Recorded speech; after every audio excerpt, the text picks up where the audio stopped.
ያልታሰበው ልብ አንጠልጣይ የህይወት ታሪክ ክፍል 8 ደራሲ ተምር አህመድ ተራኪ ረዚቃ መሐመድ።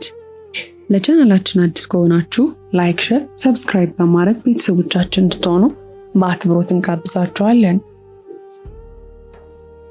ወይዘሮ ሐዋ ውስጥ ተቀምጠው ወሬ የያዙትን ሙሉና ጋሽ ዘነበ ተጣርተው ምን ስራ አግኝታችሁ ነው? ዛሬ ክትታላችሁ እኮ አሉ ካሉበት ሳይነቃነቁ። አረ እንዲሁ ነው ሐዋዬ፣ ነይ እንጫወት። እንዴት ያለ ጨዋታ አንስተናል መሰለሽ? ጋሽ ዘነበ መለሱ። አረ ቆይ እቤት ልድረስና መጣሁ። ወይዘሮ ሐዋ ፈገግ ብሎ መለሱ። ወይዘሮ ሐዋ ጥያቄውን ከበር ሆነው ያነሱት እነሱ ግቢ ደርሰው እንዲሁ ምንም ሳይሉ ላለመውጣት እንጂ የሚሰሩት አሳስቧቸው ለማወቅ አልነበረም። የንዴት ፊታቸውን መልሰው እየንጸባረቁ ከመሬም ጋር ወደ ቤታቸው ገቡ። ልክ ከመግባታቸው ያጠፉትን ሻሻቸውን በንዴት ከመጅልሱ ላይ ይጣሉ። ቆይ ከዚህ ከቢኒያም ራቂ አላልኩሽም? ጭራሽ ቤት በር ላይ አላህ የማይወደውን ካልተፈቀደልሽ ወንድ ጋር ተለጣጥፈሽ ትቆሚያለሽ? ቱ እኔ እቺ መሬም እናላቃትም። እኔ እንዲህ አይነት ልጅ አላሳደኩም። እጃቸውን ጠብጠው እርስ በርስ እያማቱ አንባረቁባት። እምዬ ይቅርታ ዋላ እንደሷ አትሁኝ፣ እንዳትታመሚብኝ፣ ህመምሽ እንዳይነሳብሽ ተረጋጊ። እንባ በሁለት መንታ እየረገፈ አንጀት በሚያለውስ ድምፅ ተማጸነች። ካሳመምሽኝ እኮ ቆየሽ።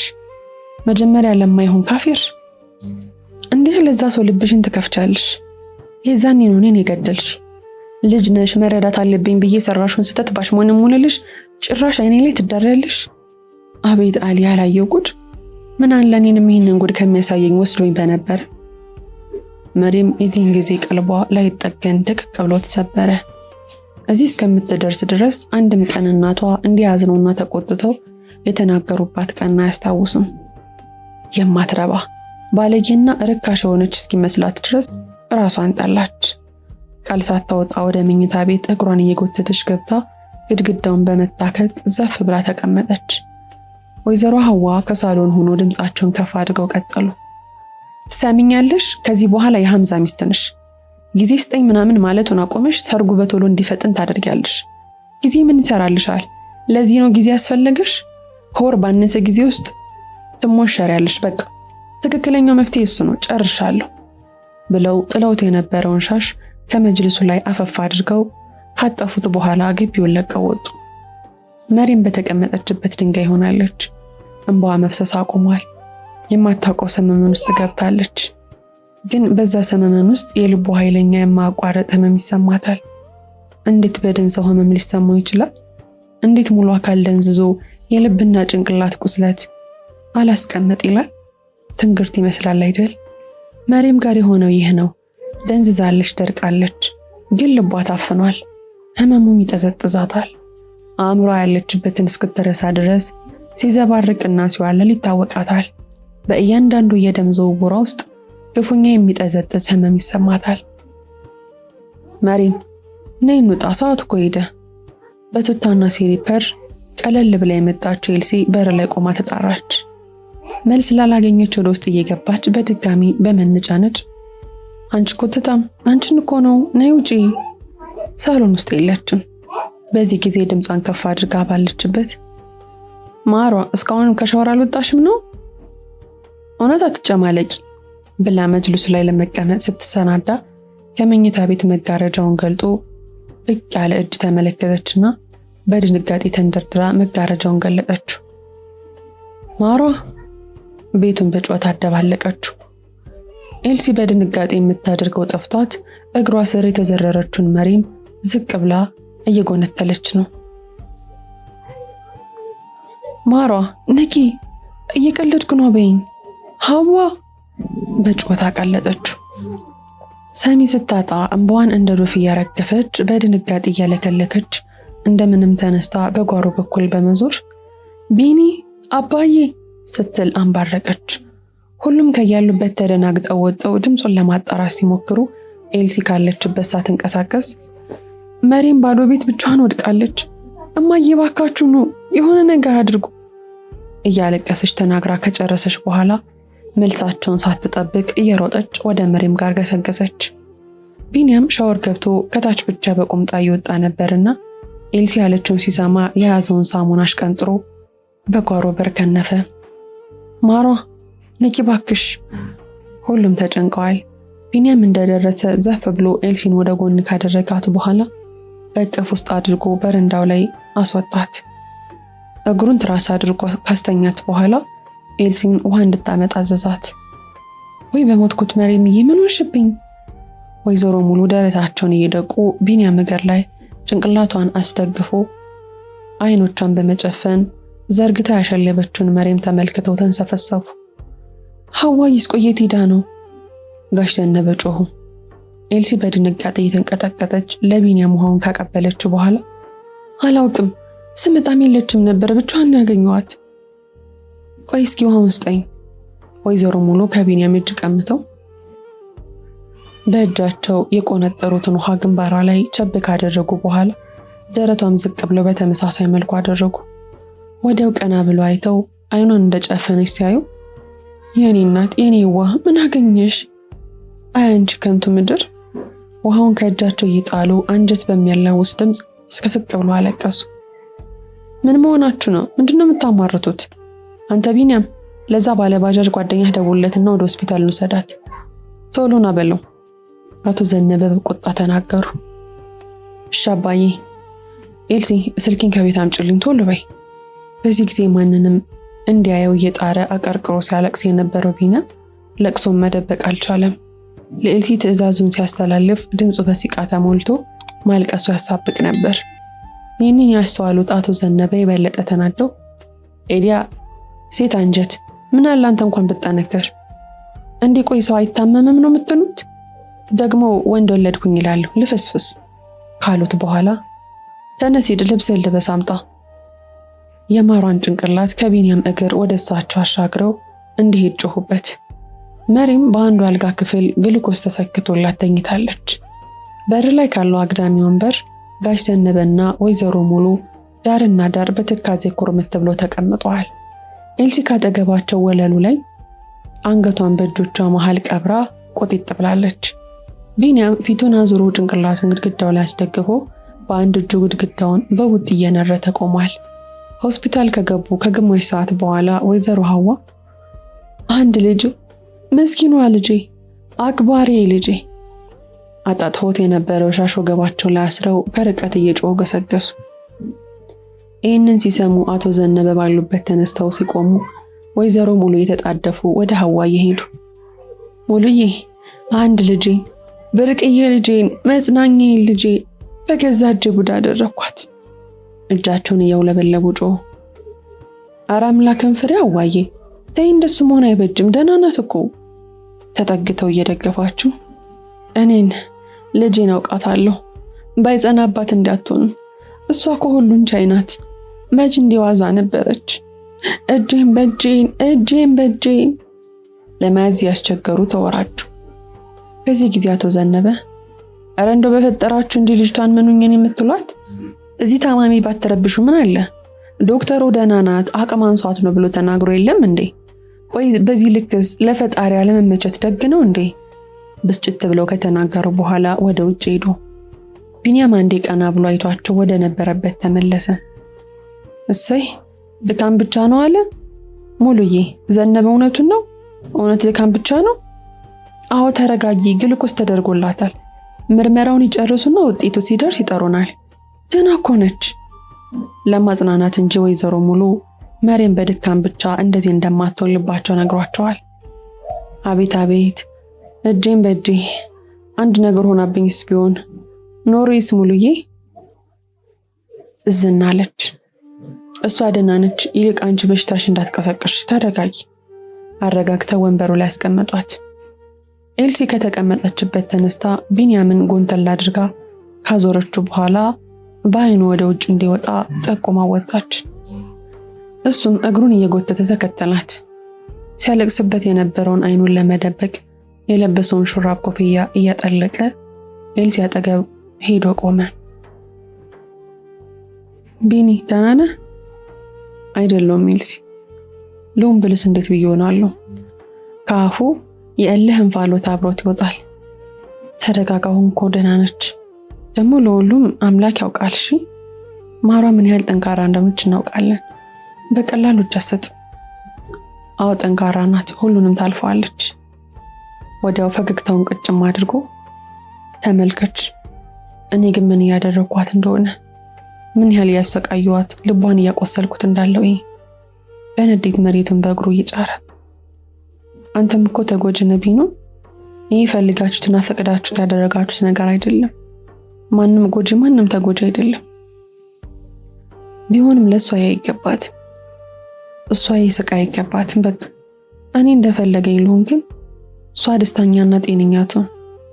ሰሚኛለሽ? ፈጣሪ የሚሰማሽ ከሆነ እሷን እዚህ አቆሙ እኔን አልጋው ላይ እንዲያስተኛኝ ጠይቂልኝ። ከእሷ ልብ ውስጥ እኔን እስከ መጨረሻው ወጥቶላት ደስተኛ እንዲያደርጋት ጠይቂልኝ። ባለበት ብርክክ ብሎ ተንሰቀሰቀ። ቢኑ እባክህ እንደዚህ አትሆን። አጎንብሳ እያቀፈችው አብሮ አለቀሰች። ተመልከች፣ እሷ ከሞት ጋር እየታገለች ነው። ናፍቂያት ነበር። አይን አይኔን ማየት ፈልጋ ነበር። ልታቅፈኝ ከቅፌ የምትቆይ ማስባ ነበር፣ ግን እኔ ምንም ላረግላት አልቻልኩ። እያንዳንዱ ህመም ራሷን እስኪያስታት ድረስ እንድትታመም ፈቀድኩ። ቢኑ እባክህ ተረጋጋ፣ ከዛ እናወራለን። ቆይ ለምን? እረ ቢኑ ሰው ያይሃል፣ ተረጋጋ። እጇን አፏ ላይ ጭና እያለቀሰች ተማጸነች። ተይኝ ሲበቃኝ። ተነስቶ ወደ መውጫው በር አቅጣጫ ተጓዘ። ኤልሲ በወንድሟ ሁኔታ ክፉኛ ልቧ ተሰብሮ እንቧን እየጠራረገች ወደ ውስጥ ዘለቀች። ወይዘሮ ሐዋ ከርቀት ሲያዩት ከተከዙበት ነቃ ብለው ነይ እስኪ የኔ ልጅ መጀመሪያ አንቺን ሻይሻት አይደል? እንደው እንዴት ሆነ አገኝሻት? በእጃቸው አጠገባቸው እንድትቀመጥ እየጋበዟት። አዎ ግን ሰይድ በቃ መኝታ በሩ ላይ ወድቃ ነው ያገኘኋት። እኔው ነኝ እኮ እንዲያረኳት፣ እኔ ነኝ ለዚህ ያደረኳት። ኧረ ሐዋዬ እንደሷ አትበይ። አሁን ሰላም እንድትሆን ብቻ ጸልይላት፣ እሱን የሚሻለው። እሺ የኔ ልጅ መርሃባ፣ ላንቺ ሲል ደህና ያድርጋት። እስኪ ከእንባቸው ጋር ታገሉ። በመሃል ዶክተሩ የክፍሉን በር ሲከፍተው ሶስቱም ከመቀመጫቸው ተነስተው አፈጠጡበት። ተረጋጉ የመሪም ቤተሰቦች። አዎ ዶክተር፣ እናቷ ነኝ፣ ልጄን ያሳየኝ እባክህ። ሮጠው ወደሱ ተጠጉ። ተረጋጉ ማዘር፣ ቆይ ይረጋጉና እኔ የምለውን አዳምጡኝ። እሺ ደህና ነች አይደል? አንገታቸውን ወደ ላይና ወደ ታች ያሉ። የሰውነቷ የደም መጠን እጅግ በጣም እየወረደ ነው እና አሁን በአስቸኳይ ደም ማግኘት አለባት። የእሷ የደም ግሩፕ ደግሞ እዚህ ሆስፒታላችን የለም፣ አልቋል። ፈቃደኛ ከሆናችሁ በአስቸኳይ ከእናንተ ምርመራ ይደረግና ይሰጣት፣ ወይ ደግሞ ቅርብ ደም ባንክ ካለ ቼክ አድርጉ። ወይዘሮ ሐዋ በቆሙበት ዘፍ ብሎ ተዘረሩ። ዶክተሩ በመደናገጥ ማዘር ይሰሙኛል? ማዘር? ፊታቸውን በመዳፉ እየጠፈጠፈ ጠይቃቸው። መልስ ሲያጣ እጃቸውን አንስቶ የልብ ምታቸውን ካረጋገጠ በኋላ ነርስ እንዲያግዥኝ ብሎ ከውስጥ እርዳታ ተጣራ። ወዲያው ሁሉም በአንድ ላይ አፋፍሰው ከመሬን በስተቀኝ በኩል ካለ አልጋ ላይ አስተኛቸውን አወጡ። አቤት እንደው የዛሬው ቀን ምን ጉድ ነው! ይህች አንድ ፍሬ ልጅና እናቷን አምላክ ይጠብቃቸው። ወይዘሮ ሙሉ የተንጎራደዱ ወደ ላይ ቀና ብለው እንባቸውን አዝርተው ተማጸኑ። ዶክተሩ በድጋሚ የተጣደፈ ወጥቶ እና ከእናንተ መካከል ሊሰጣት የሚችል ሰው አለ? በአስቸኳይ መውሰድ ስላለባት ቶሎ ምርመራ ይደረግላችሁ በፍጥነት ነበር የሚያወራው። ዶክተር እንዳልክ ይሁን፣ ሁላችንም እንሰጣታለን። ሁላችንም ምርምርና የገጠመልህን ውሰድ። ወይዘሮ ሙሉ እየተንሰፈሰፉ መለሱለት። ኦኬ በቃ ነርስ ነይ ውሰጃቸው። ዶክተሩ ሁለቱንም ወደ ምርመራው ክፍል ከላካቸው በኋላ ወደ ክፍሉ ገብቶ በሩን ዘጋ። በመንገድ ላይ ሳሉ ኤልሳ ለቢኒ የሚሆነውን ሁሉ ቴክስት አደረገችለትና በጥቂት ደቂቃ ውስጥ ደርሶ እሱም ተመረመረ። ሁሉም ከጋሽ ዘነበና ወይዘሮ ሐዋ ውጪ ደማቸውን ሰጠው ውጤቱን በር ላይ ተንጎራደዱ በጸጥታ ይጠባበቃሉ። ድንገት አንዲት መልካም ወረቀት ይዛ መጣች። እንኳን ደስ ያላችሁ፣ እድለኞች ናችሁ። የሁለት ሰው ደም ከሷ ግሩፕ ጋር ተመሳሳይ ሆኗል፣ ግን ኤልሳ ዘነበ የሰውነት ክብደትሽ እንድትሰጫት ስለማያስችልሽ የምንወስደው ከቢንያም ዘነበ ይሆናል ማለት ነው። እባክህ ቢንያም ወደ ውስጥ አንዴት ገባ። እጇን ዘርግታ እንዲገባ ጋበዘችው። በዚህ ጊዜ ቢንያም ልቡ ሐሴት አረገች። አያውቅም ግን ቢያንስ የሆነ ነገር ሊያደርግላት በመቻሉ የሆነ ጠቃሚ ሆናት ህይወቷን የታደገላትና የጠበቃት አይነት ስሜት አንዣበበበትና በደስታ ተሳልሞ እየፈገገ ተከትሏት ገባ። ተመስገን፣ ምን ይሳናሃል? ወይዘሮ ሙሉ ወደ ሰማይ አንጋጠው አመሰገኑ። ሲጨርሱም ወደ ኤልሳ ዞር ብለው ቆይ አባትሽ ወዴት ሄዶ ነው? እስኪ ደውይለት። እሺ። ስልኳን ከኪሷ እያወጣች እማ ስልኳ አይሰራም። ቢንያም ደሙን ሰጥቶ ሲጨርስ ሁሉም በአንድ ላይ እነማራ የተኙበት ክፍል ተመልሰው ሲሄዱ አቶ ዘነበ ወንበሩ ላይ ኩርምት ብለው እየጠበቋቸው አገኟቸው። ተያይዛችሁ የጠፍታችሁ ነው? አቶ ዘነበ ወደ እነሱ የሚመጡትን ቤተሰቦችን እያዩ ወይዘሮ ሙሉ እዚሁ ነው ብለው ካጠገባቸው ተቀመጡ። ወይዘሮ ሙሉ ግልጽ አውጥተው ባያሳዩትም የቢንያምን ደም መስጠት አልወደዱት። እሱም ደርሶ የሚወድቅና የሚታመም እየመሰላቸው አስር ያዩታል። ታዲያ ከፊታቸው ቆም ሲል አይተውት ቢንያምዬ አትቁም እና እዚህ ተቀመጥ ወደ ወንበሩ እየጠቆሙ አዘዙት። እሱም ትዕዛዛቸውን ሰምቶ ከጎናቸው ቁጭ አለ። ቆይ ሐዋዬስ? አለመኖሯን ሲያስተውሉ አቶ ዘነበ ጠየቁ። ወይዘሮ ሙሉ ብሎ በረጅሙ ተንፍሰው ቀጠሉ። ዶክተሩ ለመሬም የሰው ደም ያስፈልጋታል ሲል ደንግጣ ወደቀችና አፋፍሰው ከልጇ ጎን አስተኟት። ምን? የምን ጉድ ነው እንዴ? ማሯ ይህንን ያህል መሮባታል ማለት ነው? በድንጋጤ ኮፍያቸውን ከላያቸው እያነሱ እኔ ምን አውቄ፣ የዛሬው ድንግርግር ያለ ነው፣ ለጉድ ነው። የጉድ ቀን ቶሎ አይመሻሉ? ወይዘሮ ሙሉ በትካዜ ውስጥ ሆነው መለሱ። ወዲያው ዶክተሩ በሩን ከፍቶ የወይዘሮ ሐዋ የቅርብ ቤተሰብ አለ? አዎ እኛ ቤተሰቦቿ ነን ዶክተር። እንዴት ናት? አቶ ዘነበ ከተቀመጡበት ተነስተው መለሱ። አንዴ ይከተሉኝ። እሺ። ዶክተሩ ዞር ብሎ ሲመለከት ሁሉም የተከተሉት እንደሆነ ሲያይ ቆም ብሎ አንድ ሰው ብቻ ይበቃል፣ ሌሎቻችሁ እዛው ሁኑ፣ ጋሼ እርስዎ ብቻ ይከተሉኝ አላቸው። በዚህ ጊዜ ሁሉም ልባቸው የተንጠለጠለ ወደ ነበሩበት ተመልሰው ተቀመጡ። ዶክተሩም አንድ ቢሮ ከፍቶ ጋሽ ዘነበን እንዲቀመጡ ጋብዟቸው እሱም ተቀመጠ። እሺ ጋሼ እርስዎ ከወይዘሮ ሐዋ ጋር ዝምድናው ምንድነው? የደም ዝምድና እንኳን የለንም፣ ግን የረጅም ጊዜ ጎረቤቷ ነኝ። ክፉ ደጉን አብረን አሳልፈናል። ቅርርባችን ከዝምድና ይበልጣል። ያው ከነተረቱ መወለድ ቋንቋን ይባል የለ? ይገባኛል። ግን አሁን የቅርብ ቤተሰብ እንደ ልጅ እህት ወይም ባል ብቻ በቅርብ ያለ የስጋ ዘመድ ነበር የምንፈልገው። እነሱን ይጥሩልኝ። አይ ልጄ ማን አለ ብለህ ነው? ባለቤቷ ከሞተ ይኸው ገና ዓመትም አልሆነው። በዛ ላይ የቅርብ ዘመድ እዚህ መች አላት? አንድ እህቷም ከዚሁ ሩቅ ናት። ግድ የለህም እኔን መነኝ፣ እኛ ያለነው ለኛ ነው ባክ። እሺ ቆይ ወይዘሮ ሐዋ ከዚህ በፊት ሆስፒታል ገብተው ነበር እንዴ? እንዴታ! በባሏ ሞት ድንጋጤ መንቀሳቀስና ማውራት እስከማትችል ድረስ ታማ ሰንብታ ነበር። ከተሻላት ትንሽ ወር ቢሆናት ነው። ግን ምን ነው ዶክተር፣ የከፋ ችግር አለ እንዴ? አይ ቆይ ነገሩን ለመናገር እንኳን አያስደፍርም። በድጋሚ ምርመራ ማድረግ አለብን። ግን የዛን ጊዜ የት እንደታከሙ ያውቃሉ? ምን ሌላ መሄጃ አለ ብለህ ነው? እዚህ ሆስፒታል ነው የታከመችው። ክትትሏም እዚሁ ነበር።